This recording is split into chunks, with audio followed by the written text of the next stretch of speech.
Hi balloons. இன்னைக்கு பாத்தீங்கன்னா 3வது நாளா நம்ம பர்னிச்சர் கடையில நான் வந்திருக்கேன். சோ பலூன் டாஸ்க் முடிக்க.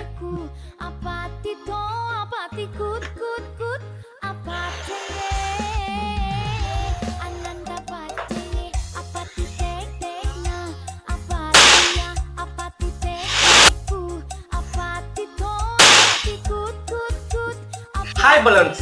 இப்ப பாத்தீங்கன்னா பலூன் அடிச்சு முடிச்சிட்டோம் நம்ம ஸ்ரீவாரி பர்னிச்சர் கடையில.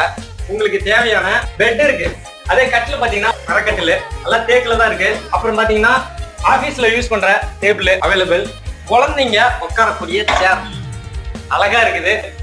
அப்புறம் பாத்தீங்கன்னா பூஜை சாமானம், அப்புறம் சாப்பிடக்கூடிய டைனிங் டேபிள். ஒரு ஃபேமிலி ஃபுல்லா நல்லா விசாரமா உட்காந்து சாப்பிடலாம். எல்லாமே இஎம்ஐல அவைலபிள் இருக்கு. இது மாதிரி ஏதாவது விளம்பரம் வேணும்னா எங்களுக்கு கான்டாக்ட் பண்ணுங்க. டிஸ்கிரிப்ஷன்ல அதே நம்பரும் நாங்க தரோம். நீங்க கான்டாக்ட் பண்ணி சொன்னீங்களா நாங்க வந்து விளம்பரம் பண்றோம். ஓகே.